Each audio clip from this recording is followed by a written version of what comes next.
Oh, hello mate, can you hear me? Well, I can hear you. Can you hear me? Oh shit, I've got the wrong fucking earphones in. Two seconds, mate, 2 seconds.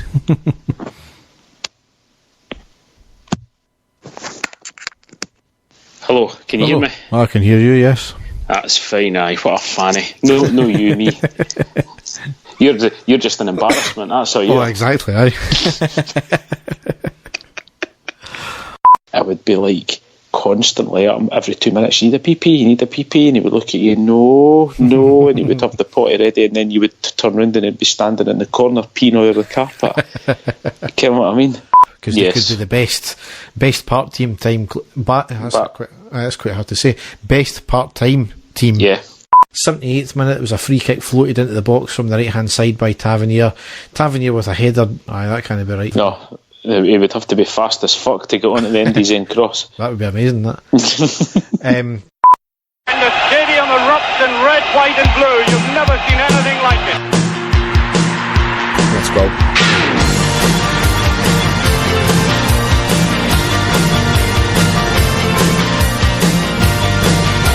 Manchester, brace yourself. Rangers are coming!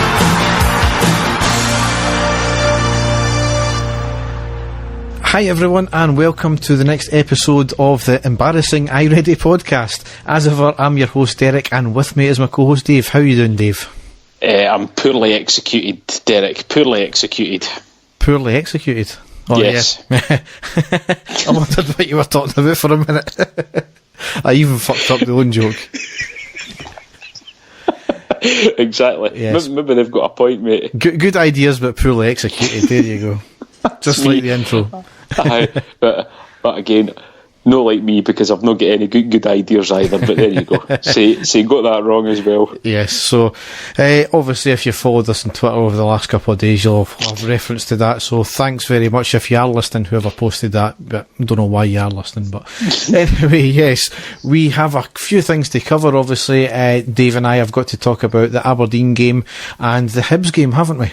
Yes, we certainly have. So it's fairly positive podcast, isn't it? Despite us, this weekend losing the league for definite. That's right, Derek. As I'm sure you're about to get into, 5 wins on the bounce, which is, that's probably the first time we've done that in I don't know how many seasons now. So yeah, it's pretty positive. And as I say, we've got the Old Firm game to look forward to at the weekend. But I'll let you get on with the games to cover. Yes. So we'll go down the tunnel and onto the pitch. I nearly messed that up there. I know. Purely executed, mate. Purely executed. Purely executed. You were going to say. Purely, I did.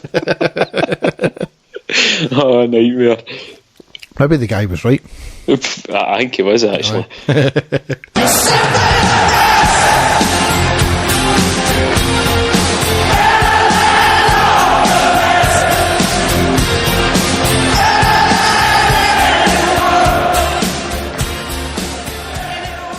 Yes, so the first game we've got to cover this week is Sunday the 28th of April. It was at home to Aberdeen, where we won 2-0. We lined up McGregor, Tavernier, Katic, Goldson, Flanagan, Davis, Jack, Kamara, Arfield, Kent and Defoe. On the subs bench we had Fotheringham, Worrell, Wallace, Halliday, McCrory, Candeas and Middleton.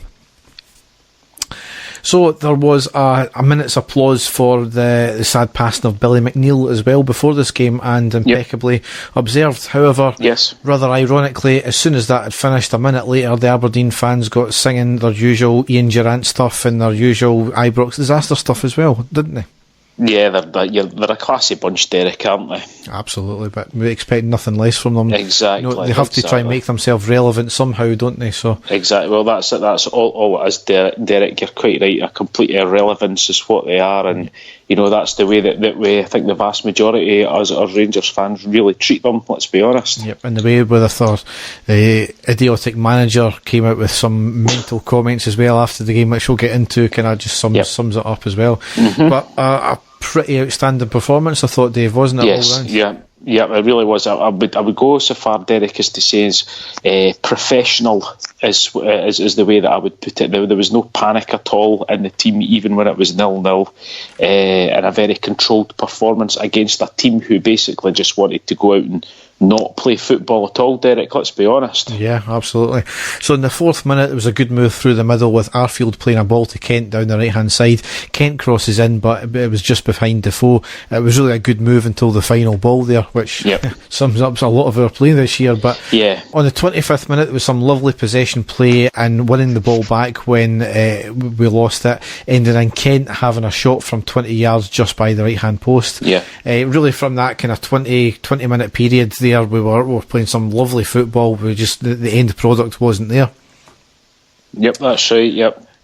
On the 28th minute, there was a lovely sweeping move through the middle to Arfield. One touch layoff into the box for Defoe, who hits a snapshot and an absolute outstanding save by the Aberdeen keeper. I was just waiting for the net to bulge with that one, Derek, because it was a great move, and I don't think Defoe could have hit that any better, could he? Because as you say, it was a snapshot, but he hit it with great power and accuracy as well. And but you know, what can you say? It was an outstanding save. Yep. In the 33rd minute, it was a shot from outside the box from Aberdeen, a comfortable save for McGregor. 40th minute, it was a short corner played from on the right hand side, ending a cross being whipped in from Kent. Finds the head of Goldston and over the bar. Again, it was a really well-worked move. Yep. On the 41st minute, there was a lovely move with the ball being threaded through into the right side of the box from Defoe to Tavernier. Tavernier with a blistering shot, but another great save from the keeper who had narrowed the angle. Another great piece of keeping there. I don't know how much more we could have done with that one. I know, it was a brilliant move again as well, though, Derek, and great awareness by Defoe, you know, waiting for the sort of overlapping run. I think he knew there would be somebody there, and it was Tav that was there. It was really, really unlucky with that one. Yeah, so that brought us into half time, and as I said, I don't know how much more we could have done, but a couple of great saves.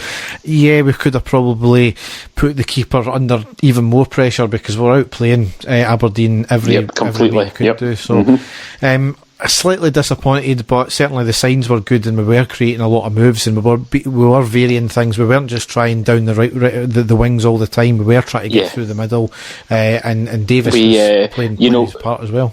As you said, you were about to say there, sorry, I thought Davis was outstanding. He's getting better and better each game. Derek, he was controlling the whole game, especially in the first half. For me, I thought he was superb.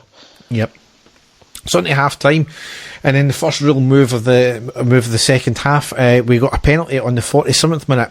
Katic was brought down in the box. Ferguson and Defoe were tussling in the box. Katic done well to get in front of them, and he had his foot stood on and went down. Clear penalty all day. Yes, completely clear penalty. Not that Michael Stewart would agree with you right enough, Derek, but yeah, no, clear penalty for me. I think the biomechanics of standing on somebody's foot was not to his liking. Yeah, that's it, exactly. Yes. So up steps Tavernier as ever, and cool as you like, slots the penalty home. Yep. 57th minute, Arfield was in the middle of the park and gets fouled, but still manages to get the ball out to the right hand side for the on-running Tavernier, who takes the ball forward, crosses in, hits off the keeper right into the path of the foe, and from close range hits off his leg and over the bar. I'm not too sure how much Defoe knew about that, to be honest. Aye. A bit of unluckiness there. It was unlucky at the same time though, Derek. I think we're a player of his experience. I think we were all expecting again the ball to go over the line with that one. So I don't know exactly what happened. As you said, it all happened pretty quickly, but I think he'll look back at that and be quite disappointed that he didn't actually get that in the net there. Yeah. On the 63rd minute, an absolutely incredible move through the middle down the right hand side. Ball worked into the centre. Defoe threads a great ball to Tavernier in the box and dinks it past the keeper, and it went in the back of the net, but it was ruled offside because Tavernier's hand was offside. That's all I can think of it as. Now the rules are clearly stating that the only part of your body that can be offside is a part of your body that can legally touch the ball. So if his hand was offside, that's an illegal part which couldn't have counted anyway. So I don't understand.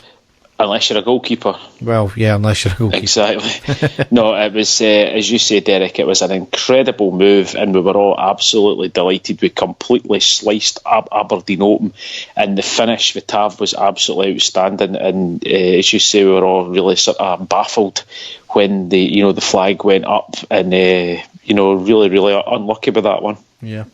That would have been certainly goal of the season. Yes, it was outstanding. Yeah. On the 67th minute, there was a lovely move through the middle with Defoe holding up the ball and passing to Davis, who ran into the box. Keeper managed to get to the ball first, and he does, but he spilled it to Arfield, but he couldn't quite get a shot off from there. Again, a bit of unlucky play there, but really good to get up to that point in the first place. Yep. On the 77th minute, there was a penalty to Rangers again. Corner came in from the left, and there was a forearm to the face of Katic. It was Considine who done it, and he was given his second yellow card. You know, arguably maybe a wee bit soft, but it was still a flailing arm that did hit him in the face. And really, there's no such thing as a soft penalty. If there's contact, yep. then they've got to give the penalty. McInnes, after the game, was absolutely raging and states that Katic should have hung his head in shame and that there was absolutely no contact. What fucking game was he watching? Well, Derek, I think we could all see that there was definitely contact. As you say, it wasn't a full forced, sort of whack, elbow to face, but there was definitely contact there. His arm was definitely out. It's a foul. If that had happened anywhere else in the park, Derek, it'd have been a free kick, wouldn't it? Yeah. So it's it happened in the box. It's a foul. It's a penalty. So you can't say much more clearer than that. Yeah, absolutely. And up steps Tavernier again and makes it 2-0 on the 79th minute. So, excellent. 2-0 up, that was the goal we really kind of needed to see it off. Not that Aberdeen ever really threatened us at all. I think they had one shot on target the whole game, and that was in the first half. So, if you want to see, if you want to sort of see a visual definition of anti-football, all you've got to do is watch Aberdeen in that game, Derek. That's all you had to do, because they were not interested in trying to, give anything to that match whatsoever. They were out just to stop us playing, end of, and thankfully, I think we controlled the game, Derek, and didn't allow them to do that. We kept going, and that I was really pleased about that. I mean, the one thing in this game is folk have thought that the folk have said that they thought Aberdeen were going to come out and they play some maybe a wee bit different football, and especially in the second half.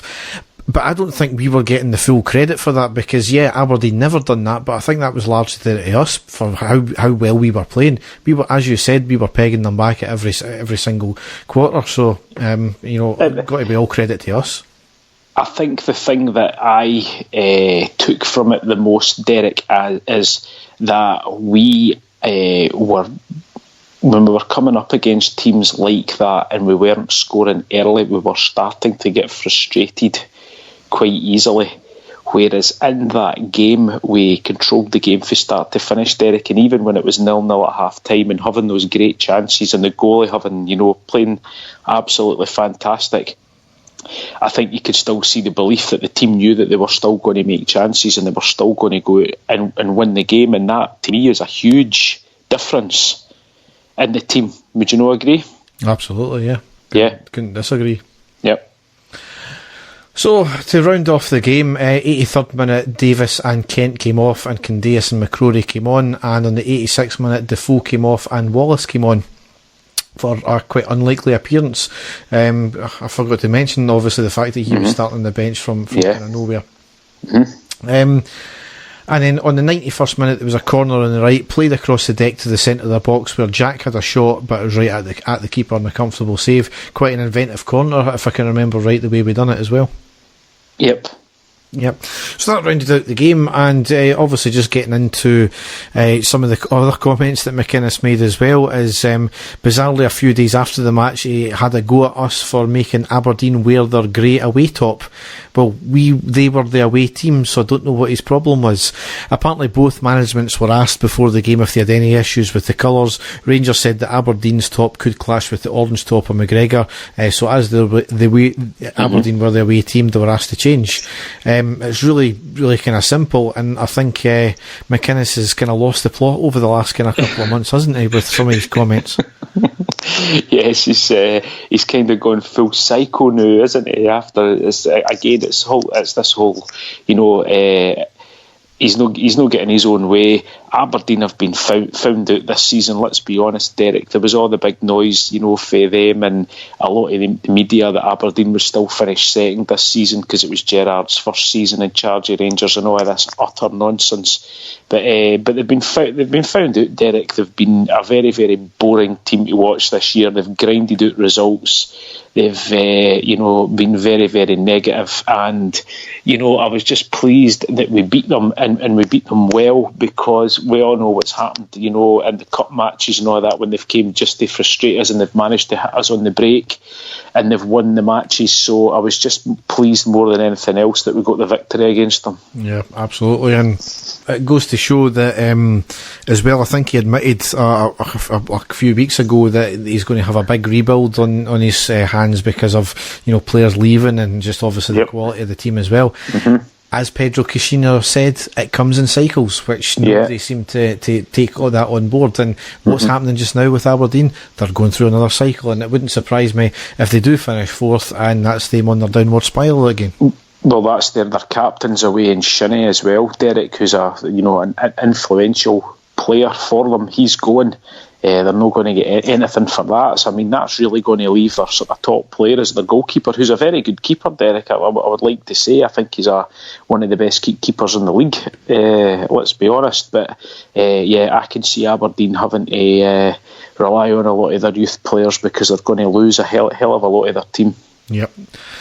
So that moves us into the next game, which was Sunday the 5th of May at home to Hibs. Now, obviously Celtic had clinched the league the day before after beating Aberdeen 3-0, was it? Yep. Absolutely hammering them. Did we expect anything different from Aberdeen? No, definitely not. No, we didn't. Yep. So we lined up in this game with the exact same starting 11 as what finished Aberdeen, which is quite good to get some continuity because he was chopping and changing at the start of the season, and I think it was affecting the team, especially the back line at some points as well. In terms of the subs, we had Foderingham, Worrell, Morelos, McCrory, Candias, Halliday and Barisic. Now, that obviously answered the big question that Morelos being back from his 4-game suspension, would he start in the first 11 or on the bench? So I'm quite glad that we put him on the bench. I think I don't think there was any question that he was that he would be on the bench, Derek. 4 games in the bounce. We know when he's not played, you know it's the old saying that you don't split up a winning team, and Defoe's certainly playing very well, and maybe possibly Derek, having Morelos really, really hungry and desperate to get on, he's maybe going to be a very effective substitute in our sort of last 2 matches. I certainly hope so, but no, I fully expected him to be on the bench for this game. Yeah. So in the first minute there was a free kick floated into the box and Arfield had a glancing header just by the post, and so I think straight away we were showing, especially in the first half, how good we were going to be and how up for it we were. But on the 3rd minute there was a lovely sweeping move, 1-touch play, working the ball out of our own box, ending in a ball into the Hibs box. It was just a wee bit too far in front of Defoe and the keeper managed to gather it, but it was a great move. Just after that there was a move worked down the right hand side with a great ball into the box, and Defoe was on target and the keeper made a save, but it was offside anyway. 6th minute, it was lovely work down the right hand side, ending in Tavernier playing a great cross, comes to Defoe who controls, turns and gets a shot off but saves. That was a great turn by Defoe, I can remember that one. Just after that was a free kick floated into the box from the left. Goldson headers it over the bar, but again it was offside. 17th minute, Arfield had a shot from distance that was just over the bar. 19th minute, it was a lovely move down the right hand side with Arfield back heel to Tavernier. Tavernier running on and takes it forward. A great pass to Defoe, beating the defence, gets the ball into the box, but he sclaffs it wide. That was an outstanding move around that, wasn't it? Fantastic play. Especially the back heel. 27th minute, Kent gets the ball into the centre on the edge of the box, turns the man, shoots, but the keeper gathers it fairly easily. 37th minute, there was a corner in from the left, initially cleared but back out to us on the edge of the box. Jack with an absolute pile driver, a shot, saved by the keeper, back out to our player who couldn't control it before their defence got it away. I think it was offside anyway. I think, was it Jack tried to play on, or I can't remember exactly who it was, but somebody tried to play themselves on. And then we managed to get the goal on the 40th minute with Jermaine Defoe. It was a lovely link up between Arfield and Jack in the middle of the park. A lovely dink up the park by Jack to Davis. Davis to Defoe, who was in the box, who just had to really tap it home past the keeper. Outstanding move. It was all about, I think, that final pass for Steve Davis, Derek. It was a great move, and Davis just looked again so composed.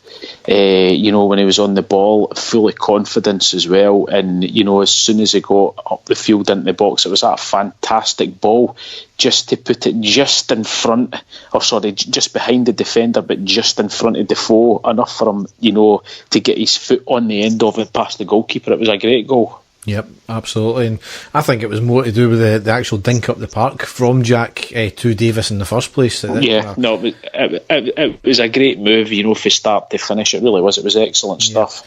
So into half time, obviously can only be happy with that, and we played some outstanding football in that half. That's some of the best football. I know we say that every time, but that's some of the best football I think we've played this season. Just absolutely free flowing. The triangle football, the one touch passing, it was exquisite at some points. And then in the second half, it just kind of all went flat, didn't it? Yep, it was pretty turgid stuff. It was more for us rather. It was more like a possession game, Derek, wasn't it? It was pretty dull, and that kind of played right into Hibs' hands. They were quite happy that we slowed the tempo down, and it gave them a chance to try and get back into the game. And that's the thing. I don't think they had a wee bit more possession, but they never really done anything with it up until the controversial moment towards the end of the game. But in the 49th minute, Arfield showing some strength, getting the ball to Candeas on the right hand side of the box, hits it just wide of the post. It was actually easier to score that than actually to miss it. I thought Candeas had a bit of an off game again. This game, just a lot of wayward passes, and obviously that, he would have normally buried that. I know he's not an out and out striker or anything like that, but that's the type of chance he was when he was at least getting it on target. Yeah. 64th minute, Hibs had a ball just wide of the post. 73rd minute, Defoe came off and Morelos came on. 78th minute, it was a free kick floated in from the right hand side. I think it was Tavernier who had a header just by the post. 79th minute, Kamara came off and McCrory came on. That would play a vital part in the next kind of 5 minutes. Yes. 82nd minute, there was a move from Hibs down the left, ending in a good cross into the box, and it was the diving header just wide. And at 85th minute, there was a good move down the right hand side to Arfield. He managed to turn, and the ball was parried away by the defender. Ended up falling to Candeas, who shoots. A save by the keeper. Back out to Arfield again, who should have shot, but he tried to pass to Morelos, who was offside. Morelos did actually manage to have a great turn and shoot the ball into the net, but obviously it was offside anyway. Yeah. 87th minute, it was an absolute world-class save by the leg of McGregor after the ball was crossed in from the right, kind of hit off our defender's leg, up and over. Goldson managed to slip, falls right to the Hibs player within the 6-yard box, and he hits a shot, and McGregor managed to pull off an outstanding save with his leg. Yeah. And then a controversial, well, it wasn't really controversial, it was just a moment of complete idiocy from McGregor. Yep, complete madness. He got a red card on the 90th minute. He was taking a kick out. There was a Hibs player who was in front of McGregor. McGregor kicks the ball out, and with his follow through, he blatantly kicks the back of the guy. Clear intent by McGregor there, and he kind of falls down and tries to feign an injury in his leg, which just was even more stupidity from him. Mm-hmm. And I'm sorry, this is I've had a wee bit of feedback on Twitter, which is the feedback. that's putting it mildly. Yes. Nothing short of embarrassing that from McGregor there. He's done it a few times this season and he's got away with it. And he's always, every time he's done it, he's had the benefit of the doubt almost, because he manages to do it in a very cute way, like the Ayer thing against Celtic, where he kind of stumbled, he kind of stumbled and he led with his elbow down, and he could have argued, which he did, I think, that, I stumbled and that's the way I fell. This was as blatant as you like, and he's not a silly wee laddie like you could say that Morelos says he's 22 or 20-year-old.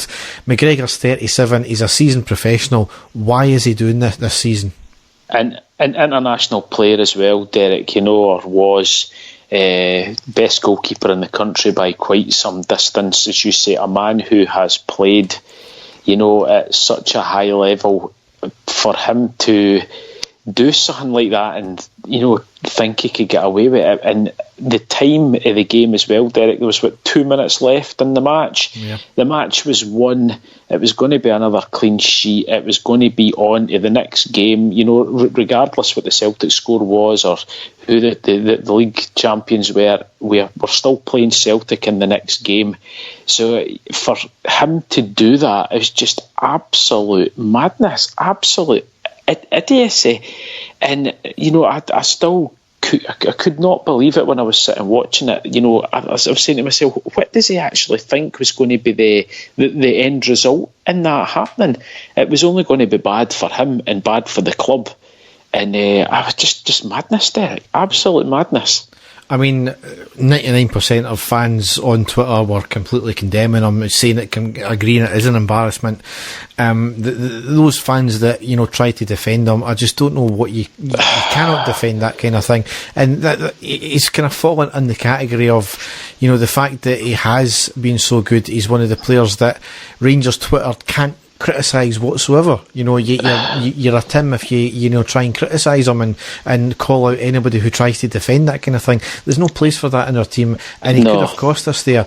And we had obviously used all three of our subs at that moment, so McCrory was the one who went in goal, and I love the justification of the fact that his brother's a goalkeeper, so he's been around goalkeepers. I love that from Gerrard. But so it was as you say, Derek, it could have been very costly. Thankfully for us it was at the end of the match, but it certainly wasn't the end of the match. We certainly had a few minutes left over, which could have been really, really dodgy for us, but thankfully it didn't pan out like that. Yeah, I mean, I don't think other than a corner they actually managed to put any pressure on him. Ultimately you have a shot anywhere in the vicinity of the box, there's a good chance that it's going to go in when you get a midfield player going in and goal.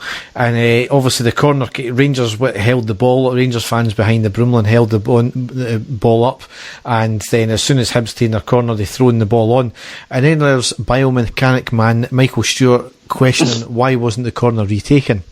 This is the man who prides himself on the rules of the game, yet can't even get that right for the fact that the corner was already taken. It's just because it's against us, Derek. Come on. I mean, surely, come on. It's just that explains it, surely.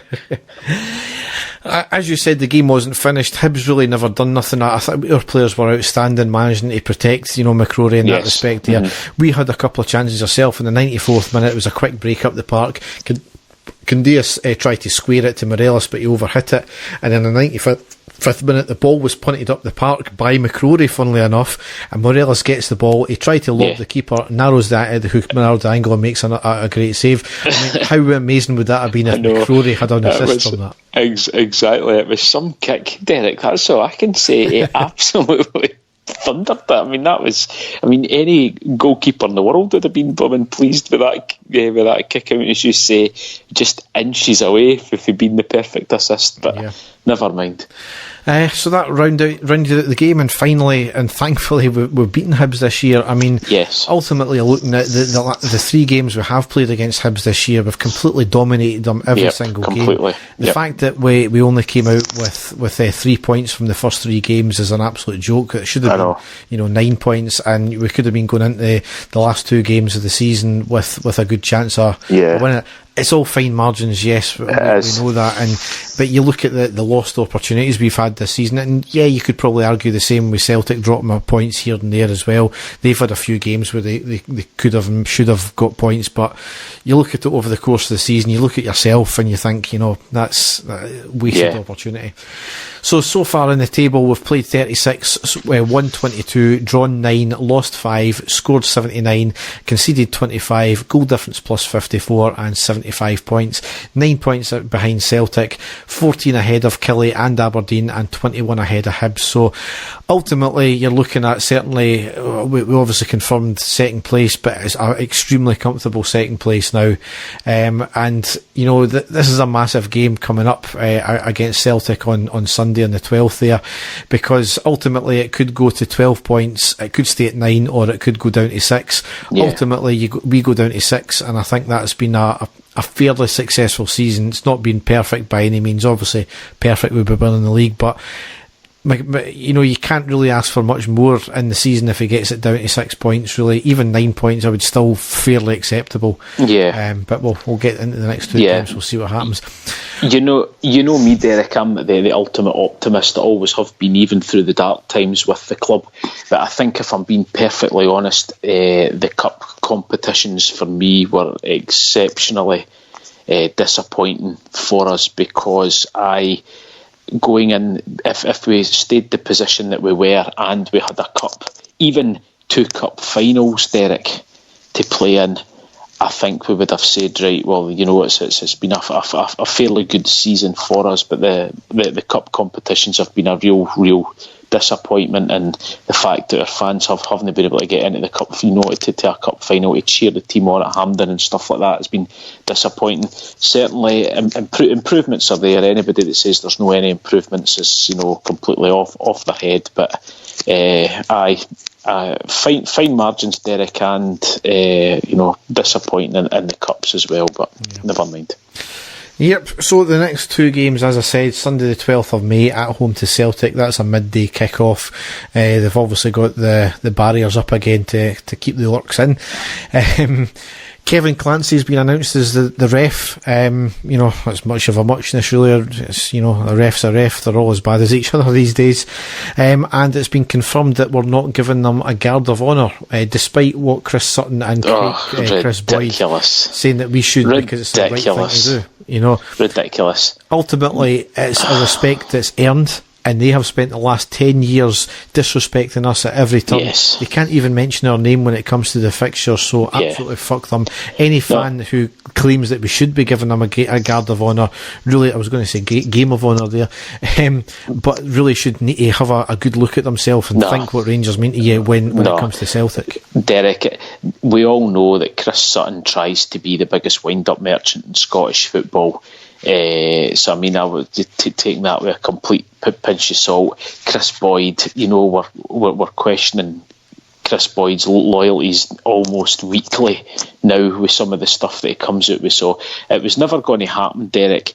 And I don't care what anybody said, the Celtic and the officials at Celtic would never be expecting a guard of honour at Ibrox regardless. So it was a complete non-story for me. It really was. I just love how the media have said, Rangers not going to be honouring the tradition. What a pish. What tradition is this? It's a pish. It's something that's been done sporadically over the past, 5, 6, 7, 8 years. It's not been a tradition. I don't remember anybody giving us a guard of honour, in the 90s at all or anything like that, and even in the 2000s. So I don't know where they're getting this from.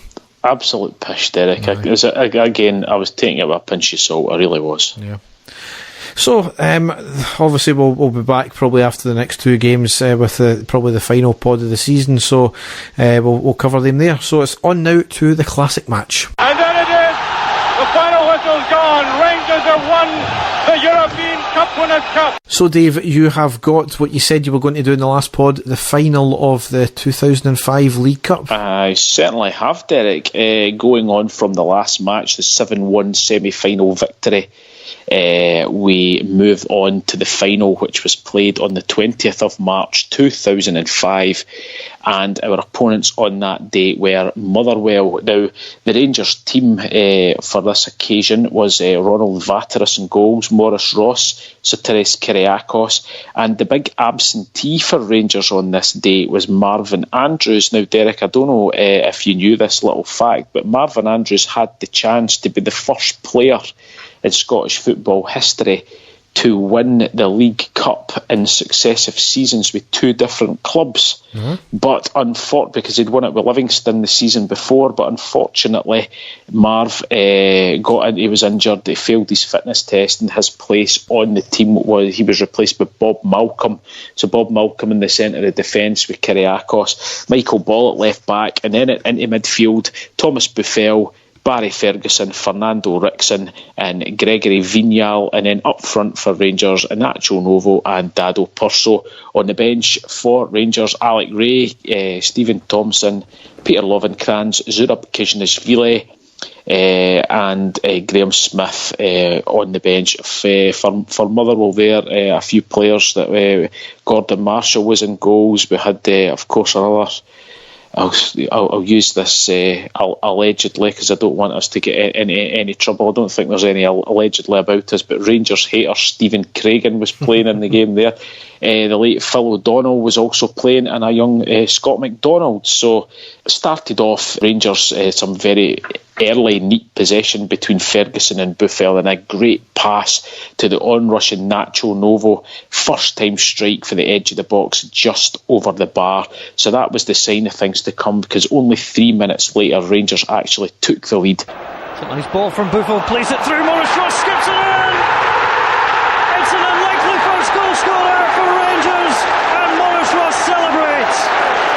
5 minutes gone, Barry Ferguson on the left-hand side turns his man and played a crossfield pass to Morris Ross on the opposite wing, back to Thomas Buffel, who plays in a chipped ball into the box, and Ross, who had kept running, dinks the ball over the on-rushing Gordon Marshall into the back of the net. I don't know what Gordon Marshall was thinking about there, but it was a great finish, to be fair. Morris Ross, right back, running and continuing his run. Fantastic goal for Rangers, and that set us on our way. A couple of minutes after that, though, Motherwell had their first real chance with Richie Foran. He hits a long-range shot, but it was straight into Ronald Vateras' hands. And then Rangers doubled their advantage early on again, with only 9 minutes on the clock. He's taken short. Ferguson swings in. Oh, there's a miss from Marshall, but the whistle goes, and the goal is given. Gordon Marshall was expecting a free kick to be given, but it wasn't, and Rangers have gone 2 ahead.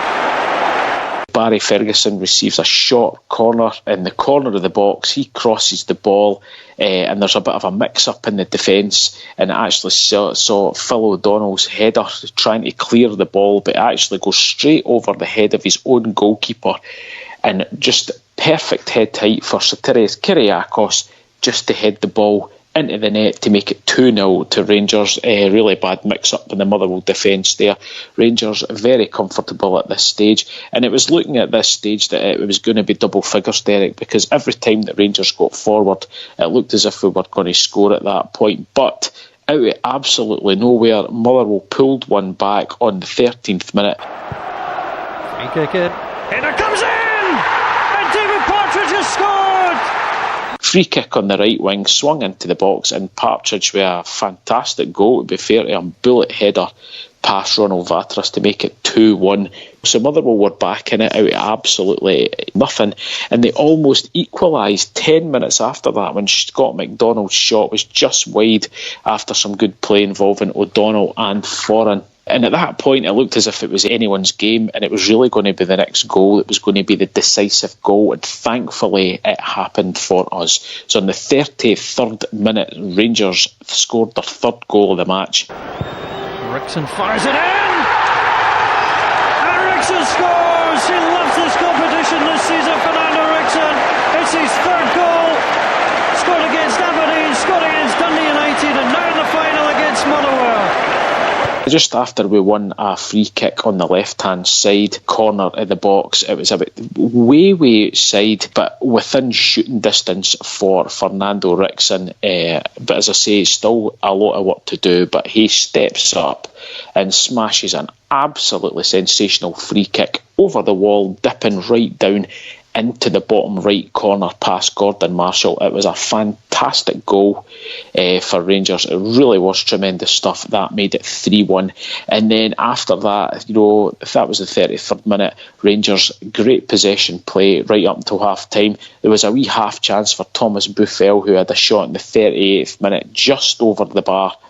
But then Nacho Novo had a fantastic chance to make it 4. He just missed out Kyriakos' header. He headed it across the ball, and Novo just had to tap it in. I don't know how he managed to miss it, but he did miss it, unfortunately. And that went through to half-time. Rangers in control, 3-1 at this stage. Into the second half, Motherwell really trying to get back into the game.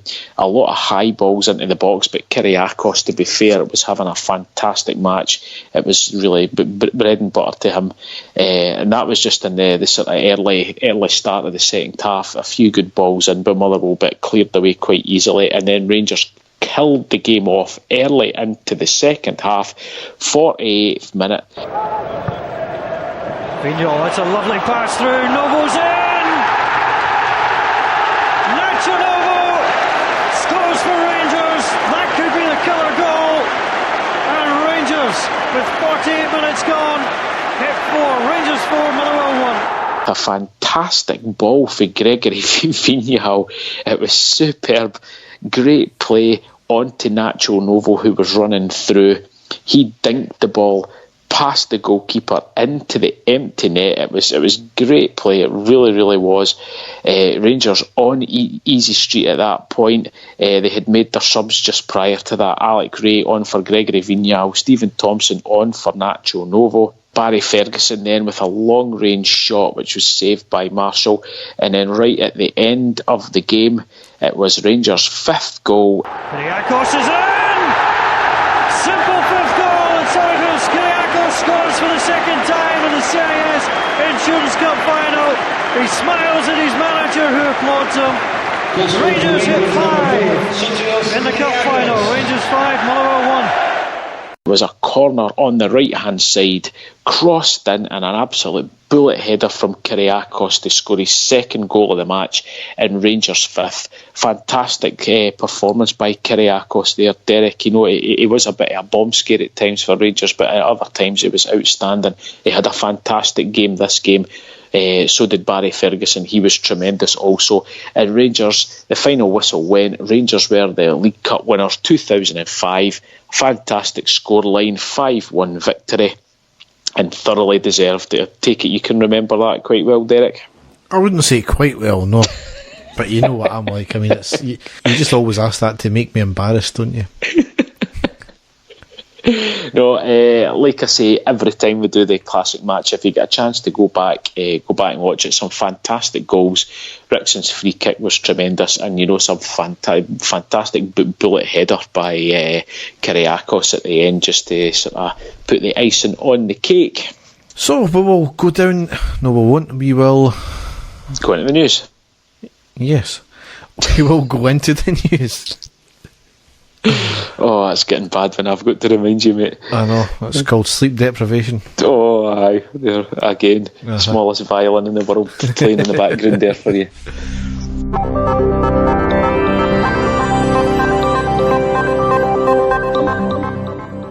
As ever, a few things to cover in this one. We've got to start off. Steven Gerrard got the Manager of the Month award for April. It's the first time our manager has got the award since coming back to the Premiership, which is no kind of surprise, to be honest. Yeah. He got 4 wins, 11 goals and 1 conceded. No other team in April with a 100% record, but as usual the Tims are still raging and questioning why he got it, eh? Yeah, well, it's just natural for them, isn't it, Derek? Let's be honest. Yep. And another wee Brucey bonus, Arfield got the Player of the Month as well, and I think that was a lot of help, the fact that he scored 4 goals in April as well. Oh, it was excellent, yeah, it really was. We really thought that we were going to struggle with it, Morelos in there, Derek, but he really did chip in, didn't he? Yeah. Next thing is Ryan Kent got the Young Player of the Year award at the PFA Awards the other night there, and Morelos got the Goal of the Season for his goal against Aberdeen. Yep. Kent and Morelos both missed out on the Player of the Year, and that went to James Forrest. See, to be honest with you, I couldn't tell you if James Forrest played good or bad this season. I'm exactly the same, Derek. I honestly can't have any comment whatsoever on him. All I know is that James Tavernier's had more assists and more goals than what he has this season, but you know, that obviously doesn't go for anything, does it? Yeah. To be honest, I would have thought that Tavernier would have got the nod ahead of Kent, to be honest, in the awards, but... And up until Sunday, I would have said McGregor as well, but there you go. Yeah. But no was not lost, though, because McGregor, Tavernier, Kent and Morelos all got named in the PFA Team of the Year. So. Yes, excellent. It wasn't quite like, I mean, I think it was mainly made up by Rangers and Celtic players, but there was a couple other players there, so it wasn't like the English Player of the Year where it was all made up of Liverpool and Man City players, wasn't it? Yes, Yeah, no, good stuff. Yep, keeping on the theme of Player of the Year, Greg Docherty, who is playing on loan for Shrewsbury just now, won 3 of their Fans Player of the Year awards. Yes. It was, check this out, the Family Stand Player of the Year, the Away Travel Club Player of the Year, and the OSC Player of the Year. So he's made a huge impact, Derek. I know it's the 4th tier of English football, but it's certainly been a good loan move for him, because he's played every single match that he could, and he's been an absolute star for them. I think we all know that there is definitely a quality player there, Derek, so I'm just hoping that has really got his confidence boosted in his back, whereas next season really fighting for his place, because let's be honest, Derek, I think he could go into the team just now. He could take the place, if Jack was injured or Jack was suspended, he could play in there quite comfortably, I think. So, definitely been a good move for him. Great experience, and back fighting for his place next year, which can only be good for competition. Yep, absolutely. Again, keeping on the theme of Player of the Year awards, Zach Rudden on loan to Falkirk had a clean sweep of their Player of the Year awards, where he won the players, the supporters, the Young Player of the Year award, and the Goal of the Year award as well. So he's been on fire, and I think he's been, from what I've been hearing from Falkirk fans, is he's been the only shining light of the season. So it must be gutting to know that there's no even their player. Exactly, but as I say, I've had my say about Falkirk and upset a few of their fans over the last week. So I'm not going to say anything about them getting relegated, but the fact that he's played so well and still managed to score a lot of goals, for a team as bad as them, a team getting relegated, shows that the guy must be a bit of a quality player. I'll be honest with you, Derek, I've never watched him play before. Obviously I knew who he was, and he was one of your players on loan, but I couldn't tell you much about him. But again, it shows you that he must have something about him if he can play to a high standard that's in such a poor team. Yeah, I mean, that's the extreme interesting thing that about our loans that have went out this season, is they've all been, to a man, I think they've been all outstanding. They've all been gaining a lot of plaudits. Obviously, the Docherty speaks for itself, Rudden speaks for itself.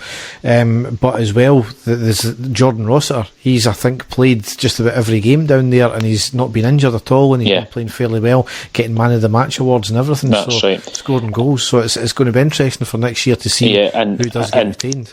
And the player also that you forgot about as well, Derek, who was out injured but then came back and has scored a few goals, playing in the same league as us, as Ryan Hardy. Yeah, exactly. So it's looking bright. I mean, certainly that was the one thing that, you looked at what Mark Warburton started, and it's been continued on with Gerrard and his team, is, there's no point the youngsters coming in and not getting a game and just sitting on the sidelines or getting games for reserves. Get them out into decent quality leagues and getting them, proper first team football and that experience. Then they come back when they've got maybe 30 to 60 first team appearances under their belt already, so they're aware of what their expectations are going to be and all that kind of thing. So it's a great experience for them. So we'll see what happens next year with them.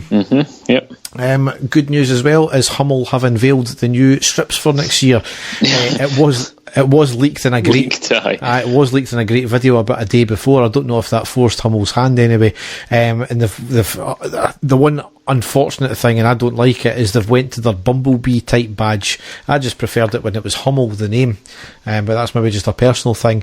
The home top, I'm no 100% keen on it. I'll probably grow in me as they always do. I think it's lovely, actually, Derek. I think it's really very traditional. I think it looks really, really nice. I was actually really quite pleased when I seen it. I prefer this year's, to be honest, but it's traditional blue. I can't remember if it's the away top, but there's one top which is just plain red, shorts and socks and top, and the other one is a black shirt with like a white or light blue stripes at the bottom half of it. So I think they're on pre-sale just now. Obviously Rangers can't advertise it at all. It's all getting done through the Hummel sites and things like that. So that'll be, certainly I think there was like 30,000 orders in the first weekend or something like that when this season came on. So, I'm sure it'll be, definitely. Yep. Keeping on that shirt theme, as we've renewed our shirt sponsorship with 32 Red until the end of the 2021 season, so obviously all happy in that respect there. Yes. Player signing, Steve Davis has signed a permanent deal on a 1-year contract. He had a slow start to his return. I don't know if it was his getting to match fitness, but he's been absolutely outstanding the last 5-6 games, and arguably it's been the main catalyst in what's made our midfield so good over these games as well. He has. You could tell, as you say, Derek, about 5 games ago, you could see that he was starting to come on to a game. And I think we were just all waiting to see if that was going to be it, or if he was going to get better. But by every single game since then, he's just got better and better and better. And he was by far the best player on the pitch in the last 2 matches. Yep, absolutely. And more success, which is even better for us. The Rangers under-18s won the SFA Youth Cup Final for the first time since 2014 after a brilliant 3-2 win over Celtic at Hampden. Great game. I sat and watched it, Derek. It was excellent. Yep, it was on that new weird BBC Scottish channel. Completely shit commentary as usual. They were completely down on Rangers at every single turn. Stephen Craigan was embarrassing, actually, Derek. He really was embarrassing, considering that these are laddies, these are the future of Scottish football. He was absolutely embarrassing. He did everything that he could to talk them down, and all of the commentary was talking about that young boy for Celtic, that Dembele boy. It's all they wanted to speak about throughout the whole game.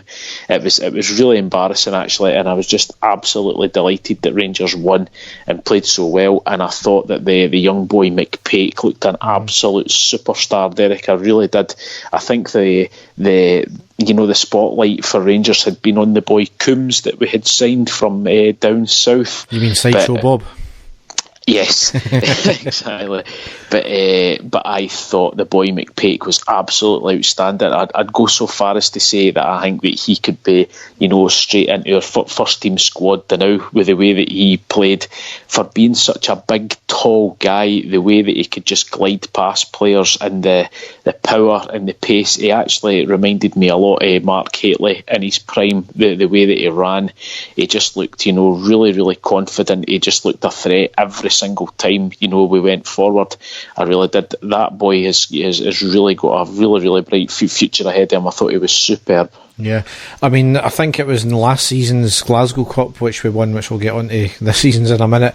I think Tom Miller said that, unfortunately, a lot of the time when it comes to youth players at this age, that there's maybe only 1 or 2 at the maximum out of the whole 22 or the whole 30 odd players there will make it to a like proper first team. But certainly some of the prospects there. I mean, Dapo Mabudi, Josh McPake, as you said, Kai Kennedy, Nathan Young-Coombs, they've all got exceptionally good prospects ahead of them. And if it's going to be a case of they don't play for us, but then they go on and we get a good fee for them, that's always a good thing as well when we're creating to sell in that respect. I mean, you look at, I think there was a stat somewhere that Chelsea had 90 between their first team and going right through their youth, 90 players out on loan. Yeah. And you look at Billy Gilmour, where he's playing week in, week out for them. That shows you what genuine talent that guy's got for still to be there and getting his game. So if we can do this and get a wee bit better money for them rather than just a development fee, if they can't make it into our squad but they get big money moved somewhere, that's what you kind of look for in your youth setup as well. But ultimately, the game wasn't void of controversy as well. Well, according to Celtic fans anyway. They were absolutely raging because they had the late minute equaliser chopped off, even though the ball was clearly run over the byline, over the line, and crossed into put in the net. Conspiracies they were claiming on Twitter as well. It was honestly hilarious. Clearly over the line, it really was. So we had the week later, we had also the under-20s in the Glasgow Cup Final against Celtic as well. Unfortunately, we lost 3-2. It was at Parkhead. It was another great game. We were 2-0 down and we brought it back to 2 each. We lost a last-minute goal to a free kick that never should have been in the first place. However, you still got to defend the free kick, and it was floated into the box, and it wasn't really well defended. But certainly they made up for it, and the under-20s won the reserve league Yes. as well. Just I think it was today or yesterday. Yes, yesterday at Falkirk. Yep. Yeah, it was a 3-1 win against Hearts. It was basically we won on goal difference, I think it was. And apparently we're not going to be playing in the league, the reserve league next year. We're going to be playing in the youth league or something like that. Fantastic, yeah, great stuff. I mean, that's great prospects. I was hearing from one of the other Rangers podcasts as well that the under-18s, when they won the cup out in Qatar. Mm-hmm. Yeah, it's we're in that competition for the next 3 years. Excellent. Them, because we won it, so that's something obviously to be proud of. And certainly the youth system and the academy seems to be working the way it's meant to now. So it's taken its time over the years. It was vastly neglected over the past maybe 20 years since its inception. It was treated more as a training ground than a development complex. But now we seem to have everything in place, which is all we can ask for. You can only, we can only sit and wonder, Derek, if we had the youth system set up that we've got just now back when we were playing down in the second division, that we could have just had those laddies all playing right the way through the leagues. If they had, if they'd had the right training, the right guidance, we could have had some real superstars playing for us at the moment. But we just have to go on with it, and just glad that things are finally shaping up. But lessons to be learned. We could have really have used it back then, I think. But but going back though, we've got some fantastic, especially our front four looked at absolutely brilliant, Derek. So here's hoping that they can all keep going and kick on and push to get into the first team. Yep. Speaking of youngsters though, that 20-year-old Liam Burt is leaving the club at the end of the season. He spent 5 years with us and he only made 3 first team appearances. I can't believe he's only 20 and he spent 5 years here. I know. But I mean, as you said, that's the kind of wastage of the McCoist era, unfortunately. Not bleeding the youngsters in a better time. I know he was obviously very young at that time, but it's as I said, just wastage from McCoist. Rangers and Celtic were fined £7,500 each by the SFA for their handbags moment at the end of the last Old Firm game, weren't they? So a bit random that. But speaking of that, Rami, at the end, surprise, Scott Brown got off with his up yours gesture after the game as well. What a surprise. That's despite a week beforehand Derek McInnes getting a 1-game ban for doing the exact same gesture. Mm-hmm. Yep. Where's the difference? There's none, Derek. There's none. The only difference I could see was McInnes was actually reacting to sectarian abuse he was getting by the Celtic fans. So, this whole call it out thing, this whole anti-Catholic thing is a load of bullshit, because it seems to be one way when it comes to sectarianism in Scotland. And we all know the reason why, because Celtic run the SFA, Celtic run the SPFL, Celtic run the media. There's much more you can say about that.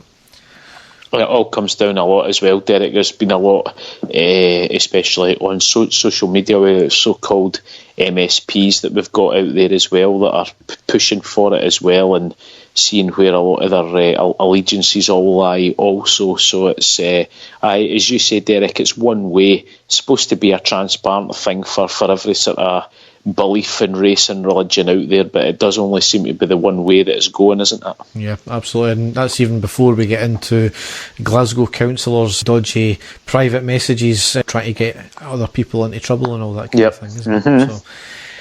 So, last couple of things in the news here. That was announced the breakdown of prize money for the SPFL.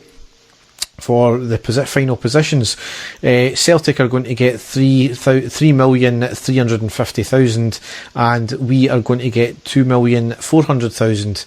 Yet third place get just over 2 million. So between second place, the breakdown between the next team down isn't actually a great deal. No. And to be honest, even the winners getting only 3.3 million is an absolute joke, isn't it? It is. Yes, it is. Yeah. I mean, I know that we cannot compare to down south, Derek. I realise that, but I think you'll find that teams in sort of League One in England will be getting more money than that for winning the league and getting promoted up into the English Championship. They'll be getting, at least 10 times that. you know, for winning the league. So it shows you it's really, really, really poor. You know, the standard that we've got, and we've got a long, long way to go. I would like actually to see us in comparison to other countries that are roughly about the same size as us, to see what their sort of prize money's like there, because that is really, really poor. Shocking, actually. I mean, it's almost at the stage where, it's obviously going to benefit, you know, the first, you know, 3 clubs. I would almost like to see the payments being reversed, so the 12th team in the league get the 3.3 million is almost like a parachute payment, because, you know, it could spell virtually the end of some of these clubs. I mean, Dundee look as if they're going to be the one that's relegated, if not already. Yep. No, they are. Yep. They're a full-time squad, you know, so it could make the difference between Dundee going to part-time or full-time, you know, these kind of payments. So, and you look at the difference between the 11th place, where they are in a playoff place, they get 1.187 million, whereas the 10th place team get 1.25 million. So you're only talking just under $100,000 difference between, you know, Premiership riches, which are nothing, or Championship riches, which are even less than nothing. So it's not that much difference, and it's a bit of shitty breakdown, but that's what you do, and that's what you live with. And and to be perfectly honest with you, Derek, I don't want Dundee United getting any money whatsoever. So I'd have been quite annoyed if they'd have came away with about £3 million for getting relegated. So fuck them. Next thing here is talking of the SFA and all that. Allegedly, Dick Advocaat is very keen on the Scotland job. I think he came out and said that he would take it. I'm actually saying allegedly because it was actually reported that Sven-Goran Eriksson was keen to take it. However, he's came out and rubbished it. But certainly, I would have said Dick Advocaat has been the best candidate for some time to be linked with the job, wouldn't you? I think there was. I mean, I know you don't like talking about Scotland, and you're only saying it because it is your ex-manager that's been, you've spoken about it. Certainly, going by experience-wise, he's got experience of being a manager in Scotland. He's got experience of being an international manager at the highest level. There was also talking Mark Wilmots as well, who did very well with Belgium, but Belgium, I think, have got a plethora of quality players to choose from. So, no, if the wee general got the job, I would be delighted in that. Derek, just good to see him back in. I think he must be bonkers actually to want it, but good luck to him if he does get it. I can feel the seethe from the Tartan Army already. You know, exactly, which is another bonus, Derek, isn't it? Yeah. So talking of you're going on about other leagues and all that kind of thing, and the money there. Despite being sacked as Sunderland chief executive and Netflix star, we've got to say that Martin Bain got around £1.9 million in pay and compensation. Unbelievable, aye, really. I mean, there's an old saying, Derek, but he's the type of guy that would fall in the Clyde and come out with a salmon. Do you know what I mean? Quite incredible, eh? And if we think that the amount of money that he was on at Rangers as well, and going down to Sunderland and getting that also, and the state that Sunderland are in at the moment is shocking that he's walked away with that kind of cash. I mean, you've got to give it to him in some respects. He's brought in as basically cut the costs at all levels, and he's very successful at that. But what he's not successful in, he's not a football man, so he goes in and sees the bottom line, and he really doesn't care about the end product, what you're left with in terms of the football. And you've seen that in the documentary. You obviously seen that at Rangers as well. He's great at cutting costs, but there comes a point when he gets shite in replacement of that. Aye. So he's great at cutting costs apart from his own fee. Aye, well, exactly. But Duff and Phelps were the exact same with their administration costs. So. Aye. It was also revealed in the same document that despite receiving £35 million in parachute payments, Sunderland's turnover halved from 123 million to 63 million when they dropped from the Premier League to the Championship. So it shows you the revenue drop there that there's going to be. But you're talking about a parachute payment of 35 million. Exactly. That would buy Rangers two or three times over at this present moment, wouldn't it? So it's crazy the money that's going down there. And I've read somewhere as well that there's an unwritten rule in the chat for Championship teams that if you do get promotion, you instantly get your wages doubled. So yes, I've heard that as well, Derek. But I mean, that just shows the absolute lunacy that is English football, though, Derek. It's quite incredible. I think even the English Championship, the average wage in the English Championship is bigger than the vast majority of the professional leagues around Europe.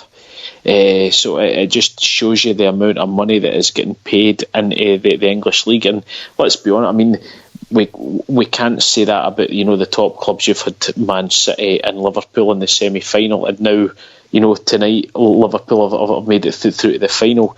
But the rest of English football, when it comes to European football, aren't that successful and don't make that much of an impact. And players down in the English Championships that are that are earning 50, 60 grand a week. I mean, it's absolutely incredible. Yeah, I mean the money that's going on there though is, I mean, that's the richest league in the world, undoubtedly. The English team should be winning the Champions League, the UEFA Cup, every single competition going every single year. So but again, it's the whole effect of money doesn't buy you success. Man City are finding that they can buy the Premiership, but they can't buy Europe. So yeah, exactly. No, it just goes to show that sometime you've got to think the bubble will burst eventually, but it just doesn't seem any stopping it just now. So. Yeah. So, Dave, in this story, you've got a lot to answer for. Okay. Falkirk's Randy Lovers named Scotland's loudest after their noisy sex sessions led to more neighbours reported to the local authorities than any other Scots town. Derek, I take it that's unmarried couples, because that's the only way that I can really explain that, let's be honest. Dozens of enthusiastic couples were reported to authorities for causing a disturbance through saucy screaming and groaning. And frisky Falkirk folk have been revealed to be the country's most vocal lovers, with council bosses hilarious. Receiving 49 noisy sex complaints in the past year. That's brilliant, right? Lynn, these are sex people. What do you mean? They're sex swappers. Lynn, this is DEFCON 1. Look. Don't make the same noise as them. They'll think you want to join in. Figures released under new Freedom of Information laws show that Stirling, which came second, lagged far behind with just 2 grievances. What can I say, Derek? I'm from Falkirk, and where is it you come from? Stirling. Enough said. So Falkirk came tops and Stirling came second. Is that what you're trying to tell me? Aberdeenshire. It's well seen it's no football, Derek. It's something completely different. Getting pumped of a different kind. Boom, boom. That's what she said. Oh, that's brilliant. What were you going to say about Aberdeenshire? Aberdeenshire, Inverclyde and Perth and Kinross councils just had one gripe each lodged since March. Right. But quiet couples kept a lid on it in areas including East Ayrshire, Dundee, Shetland, Dumfries and Galloway had no noisy sex complaints at all. Certainly in Dumfries and Galloway, and I would have thought Aberdeenshire as well, it would have been the sheep that were making the complaints. Exactly, exactly. But there you go. So Falkirk tops the pool of noisy lovers. Derek, that's a fantastic start. I'll have to remember that one. This is the line of the moment here. John O'Connell of the Taxpayers Alliance said councils should be focusing on delivering public services, not wasting cash on some jumped up sex police. I'll apply for that job. There'll be a waiting list for that year, I tell you. Oh, what can we say? Fantastic. Good stuff, Derek. Good stuff. So on that note, we will leave it there and we will end the podcast. As ever, you can check us out on our website, which is ireadypodcast.wordpress.com. There you can find all the links to our social media sites such as Facebook, Twitter, Instagram, YouTube, the whole gambit of podcast sites we get as well. And all the rest of the poorly executed stuff that we've got on there. Yes, poorly executed, embarrassment, the whole gambit as well. I'm never going to live that down now. So. Definitely not, mate. Definitely not. So, as I said, we'll probably not be back for after the Old Firm game unless there's something majorly controversial that happens. I'll try to be back with a post-match update, just depending on where I watch the game and depending if Dave's out. We don't manage to get post-matches done because of various circumstances, but hopefully I'll be watching the game in the house. Dave, where are you planning on watching the game? I will be watching it on the house because I've actually got two very big football matches that day because my son is playing in his first ever cup final with his team, and they will be playing at Stennismuir Football Club's ground at 5 o'clock on the same night, so we'll be watching the Old Firm game and then heading straight there. So and his team wears blue as well, so here's hoping it's a double blue victory on Sunday. Excellent. So good luck to Dave's boy and good luck to Rangers on Sunday. So yes, thanks for listening and goodbye. Take care, folks. We will be back soon. Bye bye. And the stadium erupts in red, white and blue. You've never seen anything like it. Let's go.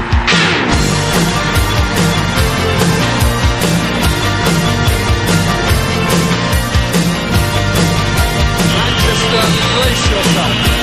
Rangers are coming!